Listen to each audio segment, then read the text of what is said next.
What's on, where, and when. It's the Talk of Nelson. Talk Nelson Radio.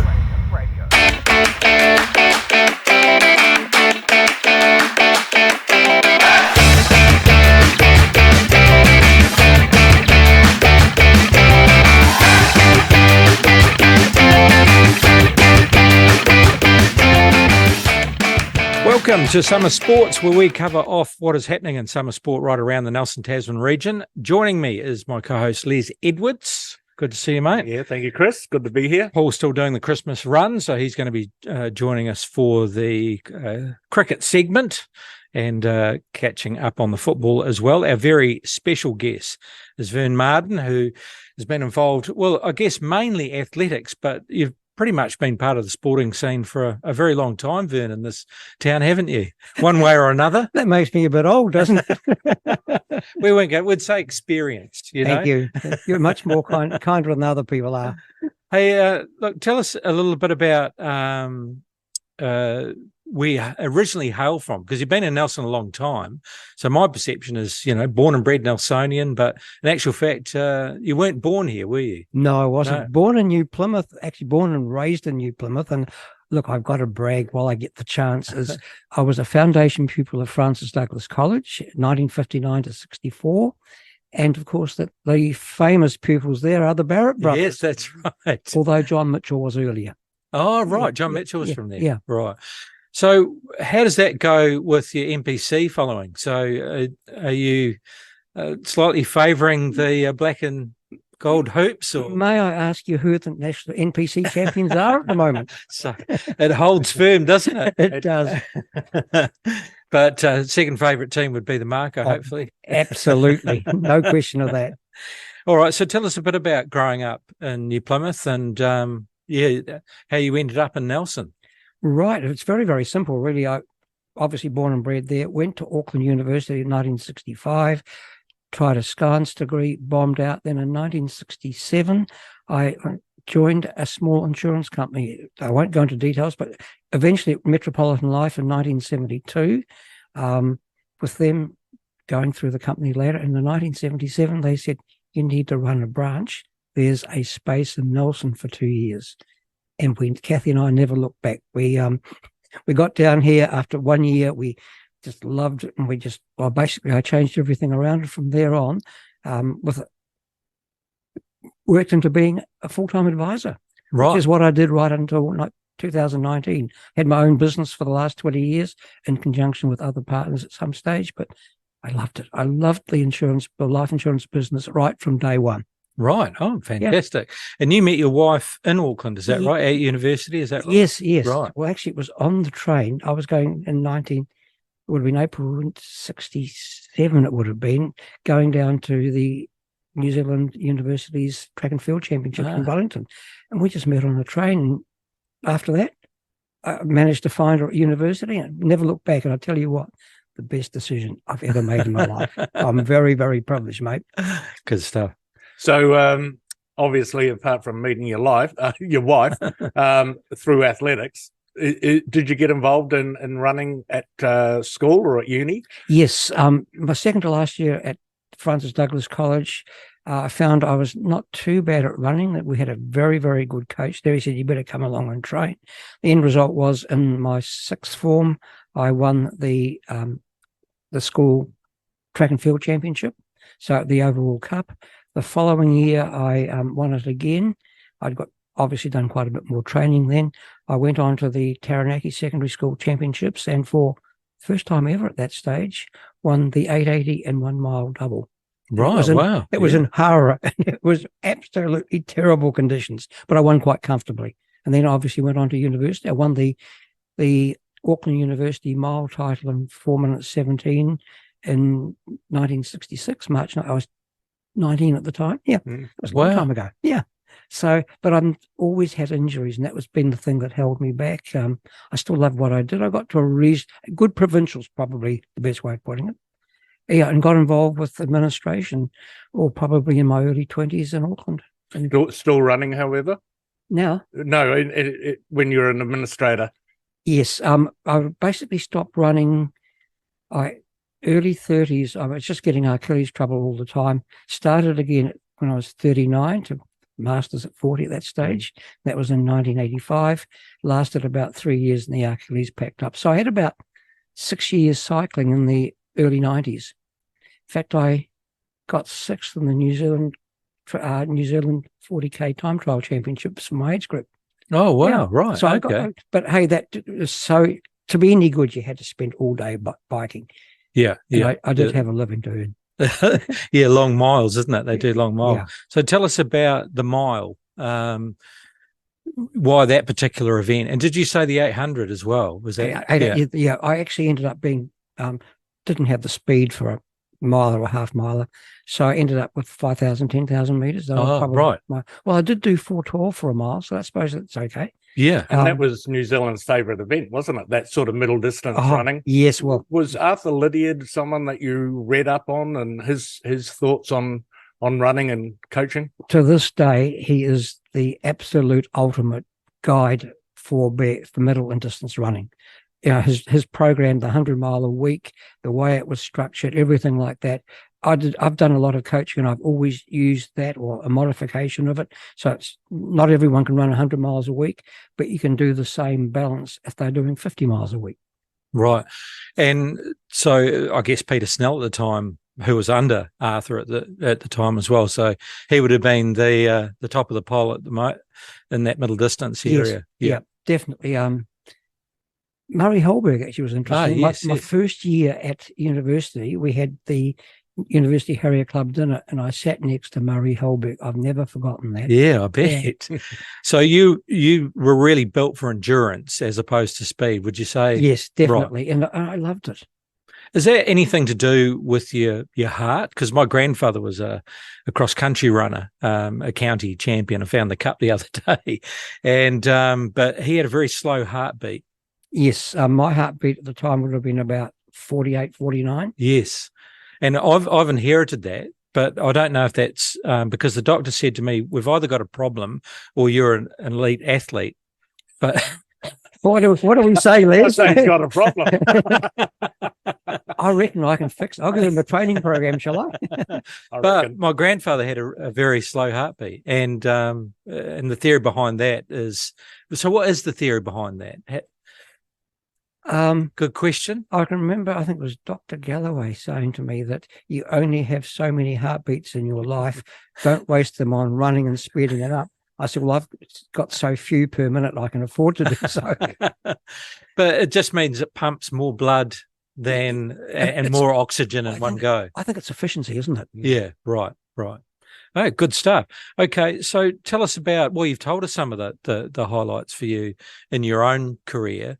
But you've tell us a little bit about going on into administration and coaching. Right. Let's start with administration because that's basically what I've done ever since, to quite a high level. I started off in Auckland. They asked me if I would be secretary treasurer for the Auckland Harrier Committee, which I had a bad run. When I got in there, I found the previous treasurer was tickling the books. Oh. When I started at Metropolitan Life, I found one of the guys was tickling. And then I came down here and we had a little bit of an issue to start with. So it was everywhere I went, I seemed to be finding not major stuff, but yeah. So one of the things was cleaning everything up. And I've basically all my life, I've predominantly been secretary treasurer because that's my skills as administration. I currently, if I use the word run Athletics Nelson as far as administration is concerned, so all the good guys can get out and do the real things. And that's so important, making sure that returns are filed, incorporated societies, annual accounts are sweet, having good accounting systems, because Athletics Nelson has a lot of transactions a year. So, yeah, it's good. I love it. Well, they just actually talked about that recently, didn't they, with legislation going through that clubs have to meet a certain criteria, which some clubs are saying, well, that's going to tip us under. But keeping the books is very important, isn't it? It certainly is. Now, just on that subject about incorporated societies, it's, from what I understand, it's a case of making sure that you put into your constitution the requirements for that.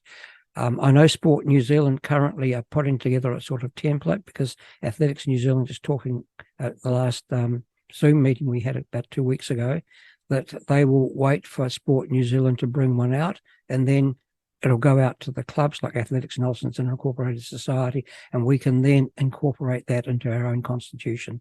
We've also got a very, very good auditor, Barry Signal. He's a retired accountant. He's still doing a bit of work, and he is amazing. So he'll help us with that as well. Oh, nice. Yeah. And tell us about then coaching and helping others, and tell us about some of the local names that you've been proud of to be associated with who have gone on to do other things. Hey, I've never wanted to coach youngsters, simply because of the time involved, but I have specialized with masters and been pretty successful. I'm very proud of it, actually. Two in particular. I've got to brag about these. No, go for it. Son Chris, that was when he was 25, won the New Zealand Marathon Championship in 2 hours 24, 3 degrees in Christchurch. I was coaching him at that time. He's very independent. I don't coach him now, but he often talks to me. But son Simon Les, rugby man, Nelson Rugby Club. He started running in his 30s. He's probably the most dedicated runner I've ever coached. He won 4 Buller Marathons, 3 Abel Tasman Classics. He won 2 Nelson Half Marathons and a number of New Zealand Masters Championships. He also was part of the Athletics Nelson team with Phil Costley that won the New Zealand Relay Championship at Taka Akaroa 11 years ago. Yeah, right. So, wow. So he was on his lap. He basically went from 2 minutes down and caught the 2 leaders and was a minute ahead at the end of his lap. And they were running fairly quick. So it was one of his best races ever. Yeah, so I love it. I've coached, a number. The key is whoever I've coached, I've brought them up to a level that they have never surpassed when, in other words, I've been able to bring them right up. And then as they get on, and maybe leave athletics or whatever it is. Yeah. Yeah, nice. So, good stuff. But again, it's based on Lydiard training. Yeah, right. Yeah. Must be interesting coaching your sons, eh? Well, it's a contrast with Chris. He knows everything. Right. With Simon's like a big sponge. For the first couple of years, it would be me telling him how to do it, why to do it. And that's the other key. Always tell your runners why they're doing whatever training. And then it would be Simon and I working the program out together. So tell us about outside of coaching, just tell us about some of the names over the years in Nelson Athletics that have gone on to higher success. What are some of the names that you've been quite proud of from a regional point of view? Well, we've got to start with Rod, don't we? Yes, Rod of course. Yeah, 40 years for the New York Marathon last week or 2 weeks ago. He's obviously before my time here from 1977. Had quite a lot to do with Julian Matthews. Julian he did really, really well. I mean, he was in the final of the Commonwealth Games, 1500 meters. He missed out and he got to the semi-finals in the World 1500 meter championships. And in the Olympics, he missed out on the semi-final by 0.10 of a second. Yeah. It is milliseconds, isn't it? It is milliseconds. Yeah. So, yeah, he's now coaching here. He and his partner, Annie Fitzinger, coaching and taken over from Greg Lautenschlager. So, yeah, really, really good. The other ones, I tell you, here's one I got to really like is Jolene Jones. She's currently, she was the Master Sports Person of the Year for 2 years in a row. She went over to the World Indoor Masters Track and Field Championships. She was 4th in the 400 meters, which is amazing. But the young girls here, the 16, 18-year-olds, she's right behind them, chasing them, and they love it. She's mother hen to them. Yeah, right. So I'm very, very proud of the association with her. Yeah. But yeah, it's just up and comers, yeah, because you had a couple of names. Well, before the up and comers, Tom Heafy, he was part of the. Tom. Now he was coached by Grant Hunt. Right. Grant coached him, and Tom was really, really good. Yep. Mm. Yeah. Yeah. So I just up and comers. I know that you're a middle to long distance type of guy, but I just read about a 14-year-old called Ryan Douglas. Oh, Have you heard about Ryan? Heard about him. I watched him. Oh, good. He is amazing. Yeah. You know, he's okay. I'm just trying to think of the guy's name 10 years ago. Who was a very, very Alex Jordan, 400-meter runner. This guy is so close and will be breaking his records over the next couple of years. Yeah, on the weekend, he broke the age grade record for 400 meters. He ran it in 49.18, beating the old record of 49.58. So that's pretty quick, isn't it, Vern? That's not just pretty quick. That is extremely fast. For anyone that can break 50 seconds for 400 meters, you've got to be reasonably quick. Yeah, this guy's 14, isn't he? Yeah, 14 years old. Still at school, 200 meters. His PB is 22.31. Coached by a guy called Tony Aikenhead. So, can I talk about Tony? Absolutely. Tony is an amazing sprint and field events coach. He had the Motueka Academy for years and years and years when he was teaching there. He retired about 3 years ago, sort of pulled back. He's back into it again. He's got a group of youngsters that Michaela Fitty's another one that he's coaching. He is so talented. He'd probably about mid-60s now, I'd say. Also an outstanding snapper fisherman, might I add. Oh, is he? Yes. Because when I rang you, you were filleting quite a few fish. So was it his expertise that? Oh no! That was your own spot. No, Simon's the classic. He's the amazing fisherman. He and Tony are probably about the same. Right. Maybe being teachers, they have more time. Though that's not true. They're busy people. Yeah. But okay. Seriously, Tony is just the goods. Yeah, right. And he's absolutely loving it at the moment. So he coaches Jolene Jones too, should I say?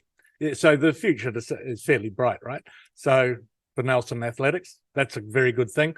You've got one of the great facilities, Vern, and you're a part of getting Saxton up and running, were you not? Yeah.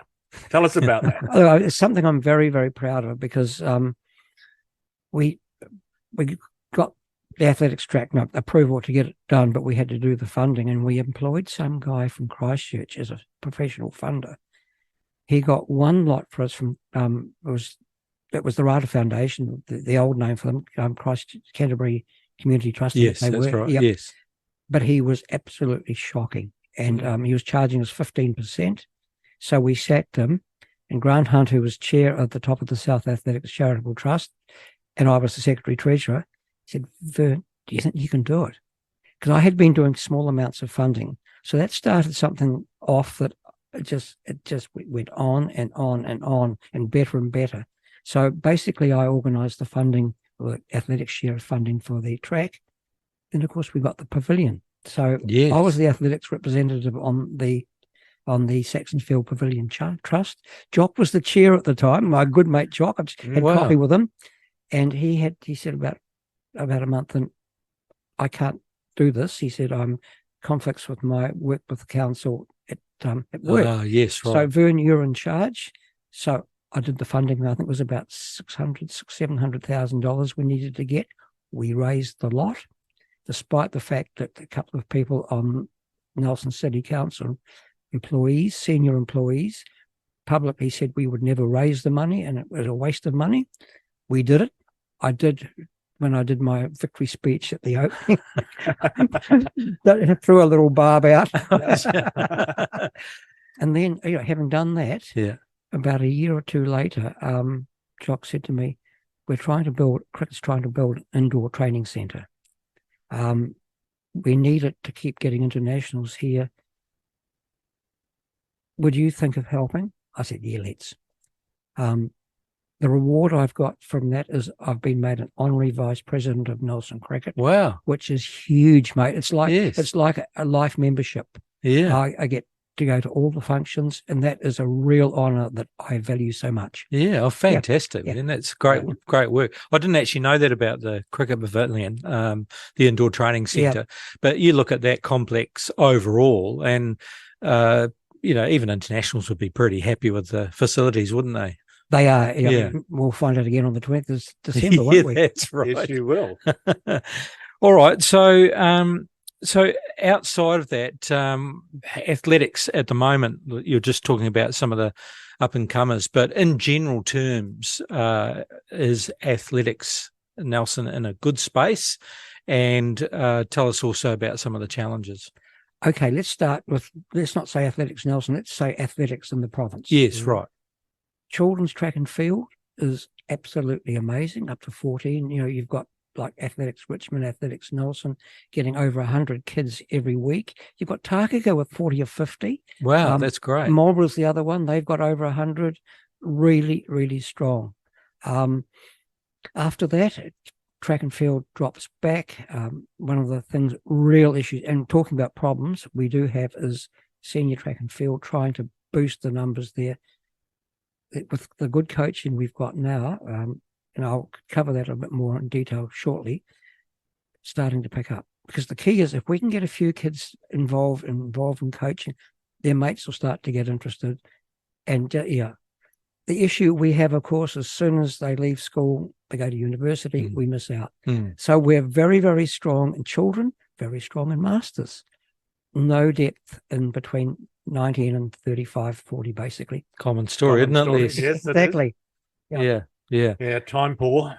And so as a region, though, sustainability wise, financially wise, all of those kinds of challenges that we have, we're in and we've got we've got the environment for a start, but the facilities that we have, including Saxton, pretty good on the whole, or is there a lot more work to do? I'm going to quote, first of all, with the track, it's one of the best in the country. It's a facility that is underutilized as much. No, I shouldn't say that, because the children use it. They have some amazing meetings there. We've had some very good events there, like championship events. The other one is, quote Rod Dixon again, Nelson is the best training environment in the world for middle and distance runners. Right. Yeah. Right. So we've got everything here. Yes. It's Again, Road and Cross Country Athletics Nelson is the only affiliated club with Athletics New Zealand in the province. There's other clubs that disaffiliated 20 years ago. So we basically are the what's the right word? The leaders, if you like, for Road and Cross Country. We have a 12-month program. The old pub runs every Saturday in summer started 44 years ago, before it was even fashionable. Yeah, we've been reading them out each week where they are. What was it? A slow, undulating 65k up Panorama Heights, and we all just about fainted. You got the best one for next week. It's the Gutbuster, and I'll very briefly. It starts at the Cathedral Steps, goes along Selwyn Place, up Rutherford Street, right up to Van Diemen Street, left up and then back down Trafalgar Street to the steps again. Times 3. Not nice. It's not called the Gutbuster for nothing. Yeah, that's right. Yeah. All right. So, and tell us about some of the plans going forward. Is there, is it just trying to stay afloat and keep things going, or you got some projects on the books? Firstly, trying to stay afloat and doing nothing. You've got to be positive. Yeah. I'm going to go with track and field, because that's the real issue again. We have these amazing coaches. I said, you've got Tony Aikenhead, but he's also got two newer people, Mike Beaver and Chris Walker, who have basically doing the programs. They're being involved with the kids, and what they're doing, particularly Mike and Chris, are bringing the kids from kids athletics through to 14 and up, and doing an amazing job with that. So and of course, as I said, with Tony. Then you've got Julian and Annie, together with Angus Weems, who was one of our original guys here, who stayed here, and he's about a 355, 1500 meter runner. So he's no slug himself. Yeah. They're coaching the young kids coming through for middle. So that's the real positive part. Road and Cross Country is, as I say, I don't know how many masters athletes that we have had that have started with these pub runs or something like that and gone on to become champions. Simon was one of them, but you've got Derek Shaw, all these guys. Yes. And for years... Mike Ward's still going. Mike's very slow now, but he and I were very competitive together in mid-80s. Yeah, right. Yeah. Yeah. He was a good athlete. Yeah, I do see Mike running in the pub runs as they go past our Te Hunanui field. So good on him. Not quite as quick as he used to be, but by gosh, he's still out there doing it. So it's great. So from an infrastructure point of view, things are pretty okay there. It's just mainly trying to keep the programs going for the athletes. And offering opportunities for them. And so with, again, if I can use Athletics Nelson's road and cross country group, the Festival of Running, which was the half marathon 2 weeks ago, 970 entries. Wow. An absolute record. It is obviously the fundraiser for the club. A huge amount of work goes into it. But we're getting athletes come out of the woodwork, and when they're doing things like this, they start to get better. They think, well, I wonder how far I can go. Yeah. Right. Okay, and that's one of the keys. So we've got, and that's, again, I'll say more for masters. We've got programs in place for the youngsters coming through as well. Nothing's perfect, but enthusiasm is amazing. And I'll tell you what, we have very enthusiastic people, and that's the big plus. You mentioned that you think Saxton's the running track's a bit underutilized. Have you got any events coming up that will put some action on the oval? Well, we regularly get action. The latest one is the South Island Masters Track and Field Champs in mid-January. Okay, so that'll be quite a big event. We obviously had the Colgate Games a couple of years ago. That's huge, and we'll get that again. I suspect we won't get a New Zealand secondary schools track and field championships, but I think we could possibly get a South Island one. The secondary schools track and field champs are probably the biggest track and field events in the country. So if we get that, we'll need a lot of help from the officials from Christchurch. Hey, they're amazing. When we had the secondary schools cross-country champs 18 months ago, and that was about 700 kids, I think it was. I took over the job of chair of that. I'll tell you what, it's one of the pleasures of my life to get the right people around to promote an event that the previous year was affected by COVID, and to give these kids good fun. Yeah. It was just amazing. I had my 2IC was Ian Morrison. Now, Ian is actually the Masters 70. No, he was the year before last Master 70 half marathon champion. Oh, right. An hour 42, not bad for a 74-year-old. Yeah. But we had this wonderful team of Athletics Nelson people that put together an event that the New Zealand Secondary Schools Athletics Association couldn't thank us enough for. Oh, great. Fantastic. It was a buzz. We often talk about the runners, the middle distance, long distance and sprinters, but tell us about the inside the track, javelin, shot put, all those. Have we got a bit of talent in that area in the youth? Yes. I'm just trying to it's more than we've got a group of young kids coming through that are doing multi-sport. In other words, they're not the best sprinter, not the best shot putter, but they're coming through. And we had two, Ellie Beaver and young girl McManus, I'm trying to think of her name, who went to Auckland earlier this year and were first and second in the multi event. Oh, wow. It's for decathlon type thing. Yeah. Oh, and fantastic. They were 14, 15 Geez, they are athletes, aren't they? They are. Yeah. And hey, now we've got a pole vault facility, which we got last year. Again, a lot of hard work to raise the funds for it. I know that Derek Shaw, who's chair of the Top of the South Athletics Charitable Trust, put a huge amount of work into getting that. Wow. And that will be the thing that can bring us bigger events, because without that, we couldn't obviously have a decathlon or anything like that. Yeah, right. Yep, or even obviously a pole vault. So we've got a young guy, it's trying to think of his name, from Marlborough, who's a very good pole vaulter, and he's been coming over here and practicing. Oh, great. Yeah. Oh, fantastic. That's good. Be a specialised coaching role for someone too, wouldn't it? Yes, his dad, actually. Oh, is that right? Okay, there you go. And he's prepared to coach other young people? Yeah, definitely, yep. Yeah. And that's one of the good things. I mean, Chris Walker's son, Ben, is a good high jumper. In fact, he's one of the nominees for Junior Sportsperson of the Year tomorrow night. Oh, and that's on the Sport Tasman yes. Sports Awards. Yeah, it's a great event, isn't it? We've got 3 athletes nominated. There's Ben, who's a high jumper, in the junior grade, which I think is the toughest of the lot. Jolene is Sportswoman of the Year because there's no Master Sportsman Person of the Year. So hopefully that'll be very, very tough for her. Mm. And then another woman we've got in the Sportswoman of the Year is a woman by the name of Caitlin Fielden. No one's heard of her, but she is one of the world's best trail runners.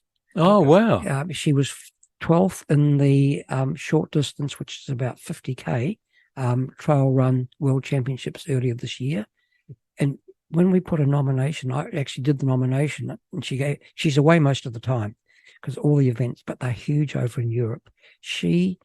I just kept looking every event. I mean, she would be 5th in this and 4th in that, and got 2nd in a couple. So she's right up there with the world's best. How's that? Yeah, no one knows her. No. Yeah. No. There you go. And it is one of those sports. So Richie McCaw and even our local rugby man, Sterling Sports. White Crockett. Yeah, Yep. White Crockett. Sorry, I've gone blank. But yeah, he was, I don't know whether he still is, but he was doing some trail running. So that adventure racing and trail running, Yes. it's a growing sport, isn't it? It is. For sure. Well, Yeah. you look at the events, she's won 550 competitors, Yeah, right. and that's just the women's grade. So on that circuit, would that be paid? Or is it all amateur Put it this way: it's paid as, and there's prize money. prize money? Yeah, Right. Yeah. Fantastic. Hey, look, Vern, thank you very much for coming in, mate. You're an absolute legend. Thank you. And it's been fantastic to get a bit of background on yourself, but also, during the winter, we talk a lot of football and rugby, but we don't get an opportunity to talk about some of the other sports. So we decided to do the summer sports show to dive into a little bit behind the scenes of softball, and we've had mountain biking and, of course, athletics. So it was great to get insight to see how things are going, and things are going all right in this region, There's isn't it? a lot happening. Yeah. And it's interesting, especially in the traditional sports. You were just mentioning before, events are getting record numbers and growth in numbers. Like the Nelson Mountain Bike Club, their events are getting record numbers, and so things aren't going backwards in this region at all. It seems in a very positive light. Yeah, I agree. And hey, I always love the opportunity to talk about my sport. yeah. I'm very proud of the people that are involved with it. The amount of effort, that hours and hours and hours that go into it behind the scenes is just Well, amazing. I'm just thinking, it seems like, even with that Saxton Sports Complex, is a lot of the work with people like yourself have put, probably over the last 2 decades, even going back to 80s, 90s, all that groundwork that people have done, it seems like it's starting to pay off. Goes right back to Peter Malone, doesn't it? Yeah. Well, before everyone, you young guys' time. Yeah. Well, that's right. Yeah. Yeah. Oh, that's fantastic. All right. Well, look, really appreciate you coming in and having a chat to us. Keep up the good work. And we hope to, perhaps get you in next year and see how things are going. Always a pleasure, Chris. Thanks very much. Thank you. Vern, you're a doyen of the sport and various radio shows. So we were talking before we came on that you're famous for your quote of the week. Do you have a quote of the year? Putting him on the spot. No, I don't. And there we have it. There's the quote of the year. Yeah. All right. Thank you very much, Vern. Appreciate it. And we'll speak to you again soon, hopefully. Thanks, Chris. Right, cheers. You're Summer Sport, and like magic, there he is again, just appears like Father Christmas. That's pretty much you at the moment, isn't it? Running around, dropping off presents all over the place. They Black Friday threw at us, and now Christmas is coming. And, Yeah. she's been busy this week, which is quite good because no one spent any money all year. They've been saving their pennies now. When it rains, it pours.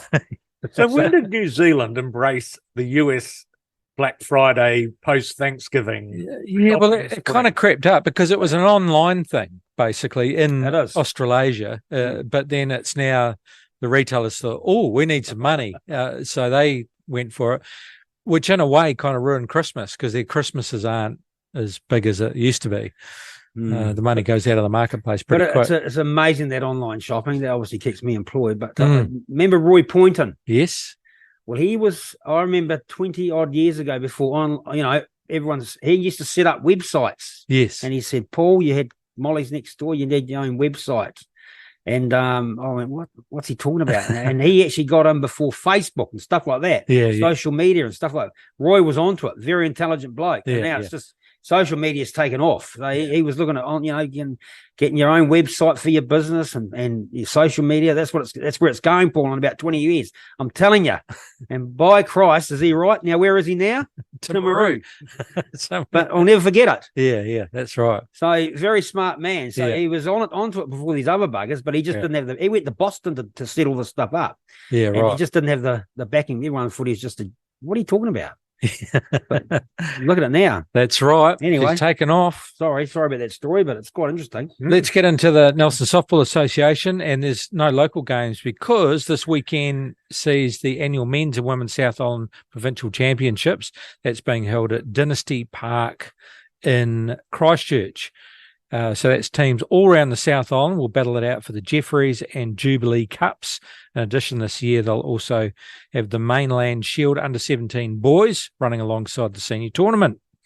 In the not too distant future, the South Island Under-15 Open Club Championship will be hosted by South Canterbury and Timaru.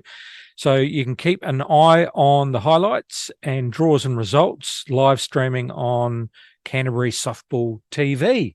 Nice. That's the other trend, isn't it? That local organisations are actually pretty much setting up now through social media and on websites their own channels because that's the most affordable way to do it. And those that are interested can follow. Yeah, well, that's right. Like a lot of as you say, a lot of these sports, football's doing it. Yeah, you can basically see any game in the National League, Southern, South Island League, Central League, Northern League, because everyone's filming it. We film our own games. Yeah. Even just locally, we just, I imagine Maris would do it, would they? Well, no. We film games for high performance analysis by Tasman Rugby. That's why we do it. We do it for both. Stoke Rugby Club stream their Div 2 and Div 1 games. I guess it comes down to having the volunteer base to get it done. But it's where New Zealand Rugby's going to go eventually. They need a commentary team, Les. That's what I was going to say to you. Do your football coverages in all of those games have commentary as well? No. Oh, do they? National League they do, but not local. No, not local. No. Commentary is important. Yeah.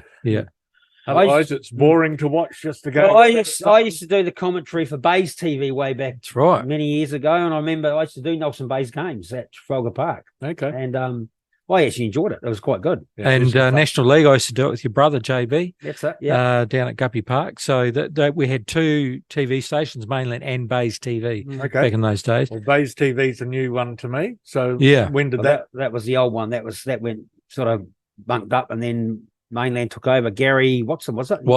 Gary Watson. He was always going for. He's a bit of a rough bugger, old Gary. Nice bloke, but he was always going for council or mayor.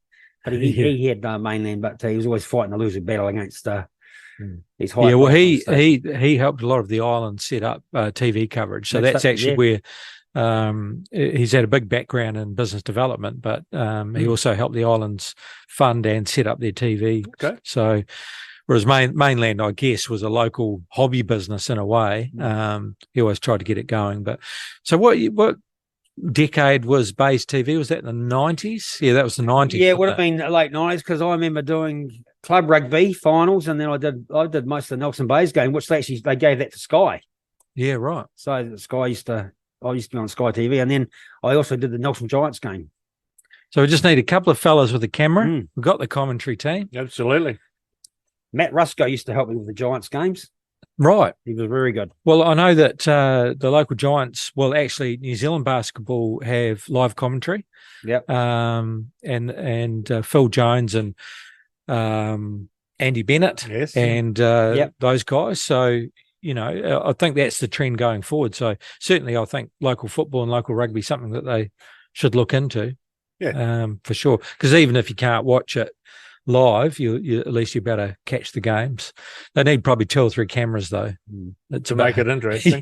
Sometimes it's we a bit of a hard watch. We'd do a live stream of Club of the Day. Any game at Trafalgar Park. We'd set up one camera and jump on Ken Ingles and myself, or Murray Leaning and myself would have a bit of a call of the game. I'll tell you what, Les, my favourite program on Sky Sport is Oh, Mainland, yes, grassroots. mainframe. Great, no, Toyota grassroots rugby. Yeah, yeah, Absolutely. My missus, oh my God, you're not watching that. I absolutely love it.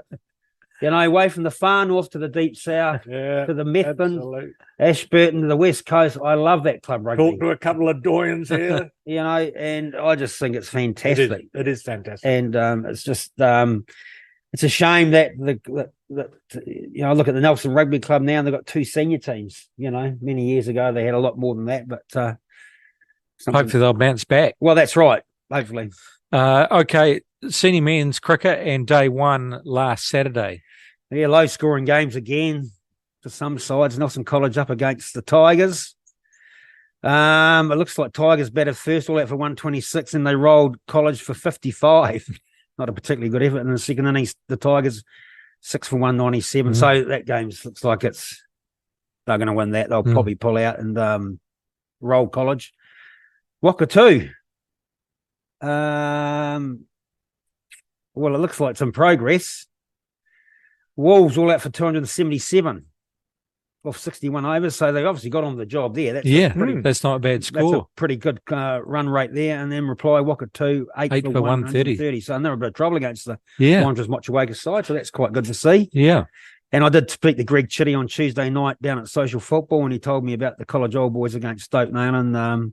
They were 1 short, and that's why they declared it 131 for 9 declared.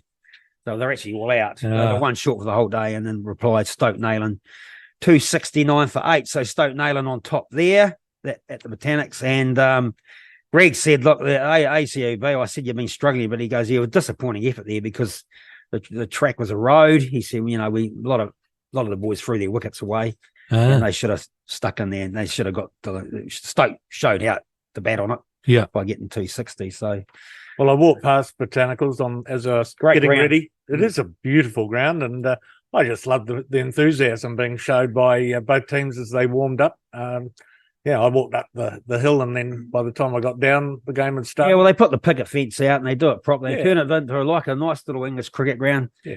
And I'll tell you a wee story about the Botanics. My first ever game for Nelson, I was 17, and I got picked for Nelson to play against North Canterbury at the Botanics 2-day game. You know, Jock Edwards and Wayne Hodgson, those guys are playing, which is a strong side. And I was 12th man, which is, I knew that before that. And the 12th man for North Canterbury was the late, great Bruce Deans. Oh, wow. Yeah.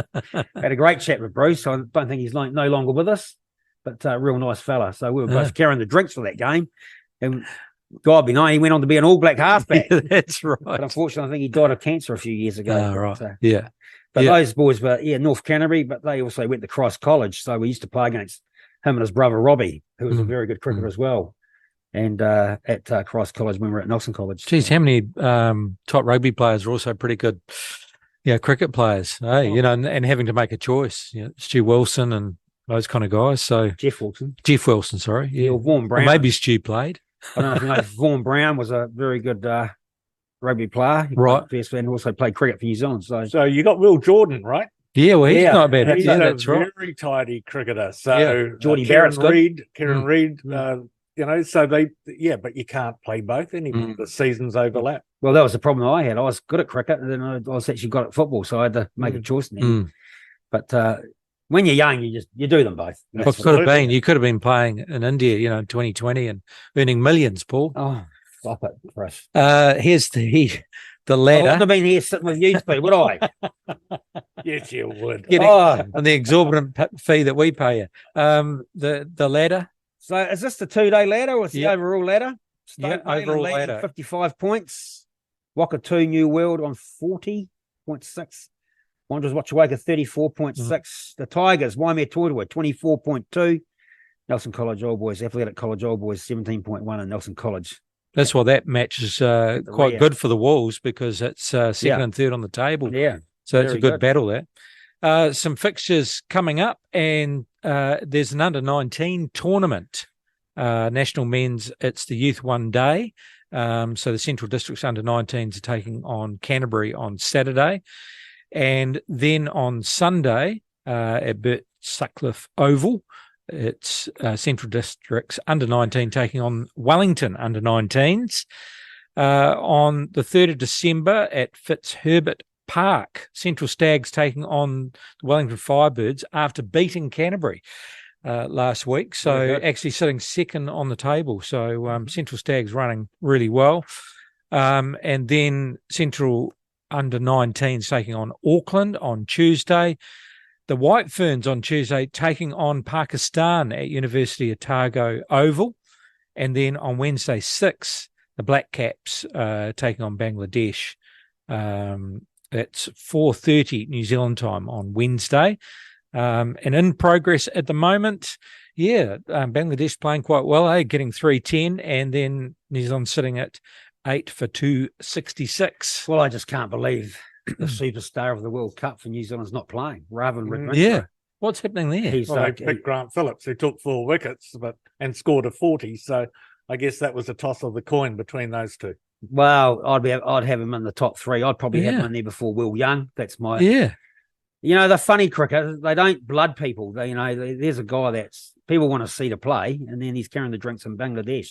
Then you wonder why we can't get coverage of it, because the TV companies go, well, if Ravindra's playing, he's a superstar at the World Cup. We might pay money to watch that, but now it's on TV3 with a website of you got to have a smart TV and all that, Les, and a smartphone and a smart brain. And you know how to work it, where I don't. But, smart brain is very important. I didn't even sort of. Well, Gary Stead, the coach, is not even there. Mm. And the funny thing about both Tom Latham and Henry Nichols from Canterbury are playing. Gary Stead's from Canterbury. Luke Ronke's taking the side. Hey, it's an important game, though. It's the start of the World Test Series. Well, they mean something now, don't they? They mean points. Something. So I would think, there's 41 runs to get to make them bat again. 2 wickets left. Man, we're going to have to bowl well. What are we, 260 for 8 after this is Thursday, isn't it? So second day. Yep. So there could be a result, but it's who's going to get the result, and it'll mean that without a first innings lead of substance, the bowlers are going to have to bowl very, very well. So the chase isn't huge. Kane Williamson, let's talk about him. 29th Test century. Isn't that marvellous? He's in the top 4 batsmen in the world in the last 5 years. He leads the average. He's averaged 70 in Test cricket in the last 5 years. And he's done particularly well, considering he's missed a large chunk of the last 12 months due to injury. So he's a fantastic player. 3rd consecutive century. What a wonderful bloke, though. He just he lets the play do the talking. He's not one of these. You look at Steve Smith and Joe Root and Ben Stokes and Coley. They've got a bit about them. They like to chat, but Kane's very, very quiet, unamused, and just gets out and does the business and certainly performs. So I know he's in his 30s He is now. the legend. National League Football Grand Finals, and Auckland United have claimed the Women's National League Championship trophy for 2023. 2-0 win over Dunedin-based Southern United at Go Media Stadium in Mount Smart. And the Men's National League Championship trophy is heading to the capital after Wellington Olympic defeated the 2022 champions Auckland City 2-0, also at Go Media Stadium. A festival of football it was all weekend, with the Phoenix playing as well. So, Auckland United, well, that was probably they were the favourites, but Wellington Olympic, what a great year for them. And well, the power base of football is in Auckland, even though we've got the Phoenix in Wellington. Yeah. But I did manage to watch, even though I was away at the weekend, I caught the highlights of the Olympic Auckland City game. Auckland City, I don't know how they didn't score. Chance after chance after chance. I think it's Scott Basilean goal for the Greeks, made some outstanding saves. And I think Olympic scored in the last minute when the keeper was up for a corner from the halfway line. So, they defended well. They got an early goal, defended well, and scored in the 90 minute when they're the champions. So, well done, Wellington Olympic. Yeah, it's amazing, really. I'm not sure if they go on to this World Club thing now, because that's right. That's what because normally Auckland City go out there, don't they? Auckland City represent us year after year, so I think Olympic got a big chance there. So that World Club, and that's a great tournament. It's good money. That's how you make your money. It's you're talking thousands. Well, didn't Auckland win $1 million or something because they made it through to the semi-final? Yeah, they got. I don't know if it was the semis or the quarters. Was they it? got in the quarter, so that they become a millionaire club overnight. Yeah. So, and the players, I think, got about $30,000 each. So money in football. On that, I mean, as we lead into A-League, Are they calling the Black Knights, the Auckland Knights, the new potential A-League? Well, I wrote a thing on their Auckland. Facebook. They were talking about Auckland United. They can't have that because there's already an Auckland United club. Auckland City, you can't have that. The guy that's bought this franchise is the guy that owns the hockey club and ice hockey club in America. Yeah. He also owns the Bournemouth Football Club. Yes. I would be calling them, I don't mind the Knights because it used to be the New Zealand Knights. Yes. I'd call the team AFC Auckland Knights. Yeah. Because you got AFC Bournemouth, Right. they're Yeah. a sister club. And then you could be a trade-off. We could probably send a couple of players over there for the Premier League, send a couple of Bournemouth players out because That'd be good. even though we play at the same time, it doesn't really matter. But that's what I'd name the team. So they're doing a competition on to come up with a name. Well, I put my 5 cents worth. I said AFC Auckland Knights. The can't remember who it was. Commentator. He's on. What do they call it? The platform. You know, Martin Bevan. he was at the stadium watching the games. Disappointed he was. Not so much with the games, but 6,000 people turned up. Oh, well, 600 turned up to watch Wellington play Hawke's Bay in an NPC game. Yeah, yeah. But it's So he's just, moaning about 6,000 at a no, I football think he's game. wondering how the night's going to go if Auckland only turns out with 6,000. I suppose Wellington actually get pretty good crowds with the Phoenix there. I suppose it's a bit different if you're playing Melbourne City. Well, I watched the Phoenix game a couple of years ago. They played Perth. There was only 4,500, 5,000 there, but they do it well. There's a great atmosphere. I don't think the Hurricanes get much more, Les, recently. Oh, look, Super Rugby. The crowds are yeah, dwindling. it'd be very similar. This new owner for Auckland, the Auckland team, he's got a vision of having a waterfront stadium Jeez. being built, which I remember that dream being for 2011. So Rugby he can World build it and then we can have our rugby test there. Wide, Yeah. make it a rectangular one. Thank you very much, sir. He'll probably charge you for it, though, but No, you can go ahead. I think people would love to get to the test matches in downtown Auckland rather than Mount Eden. Yeah, absolutely. Yeah. no, though that pipe dream years and years, that should have happened. It should have happened. Just bite the bullet and do it. They do it in Sydney. They just build a new stadium, bang, let's do it. You know, so, Yeah. but A-League men and the Wellington Phoenix defeated Melbourne City FC 1-0. So that was a great result in front of a home crowd, and they're taking on Western United away on Saturday, 7:30 p.m. yeah, well, that's 3 points there to be grabbed. Western United at the bottom of the table. Yes, they are. They're Yeah. struggling. So yeah, no, great win for the Phoenix. I was actually away at the weekend, didn't see the game, but I did see the highlights. And young Paulson, the boy, saved a penalty. Yes, that's right. So yeah. he's actually doing particularly well. And I see Ollie Sale, who ditched the club, went to Perth Glory. Now he's on the bench. Can't even make Right. the first team at Perth. Funny how it goes, isn't it? Yeah. The grass is always greener on the other side. Possibly not, Ollie. So Yeah, I that's did get right. to watch the women who Oh, yeah, all right, followed yes. the men. The crowd depleted a little bit, but Yeah. when I switched off, it was 1-0 Perth Glory over our Phoenix women, but Wellington bounced back to get a 2-1 win. Yeah. Awesome. Yeah. And they're just playing so well at the moment, aren't they? Mm. New They're coach, playing really nice football, aren't they? Paul Temple's there, very experienced coach. And of course, they've added 3 or 4 imports this year, which you're allowed. You're allowed 5. And the ones they've got are quality. And they just make the whole team. And they're doing particularly well. Playing Wellington victory this Saturday at 4 p.m. Melbourne That's victory. correct.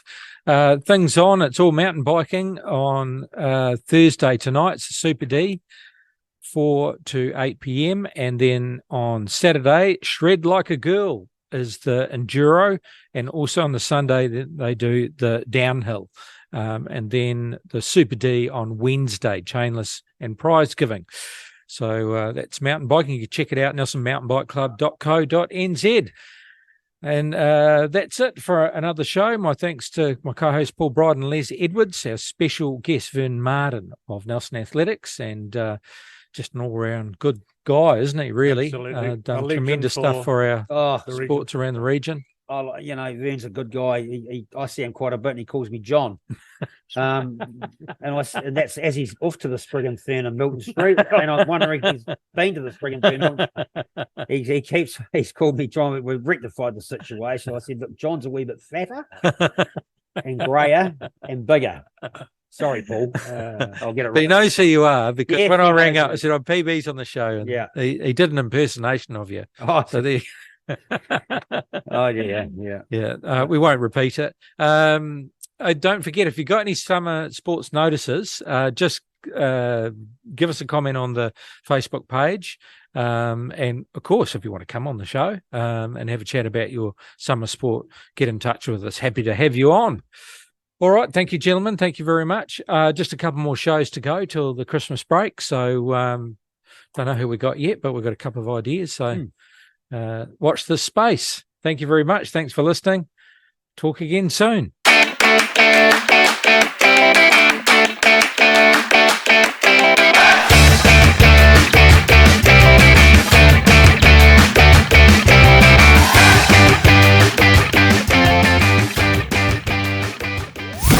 What's on, where, and when?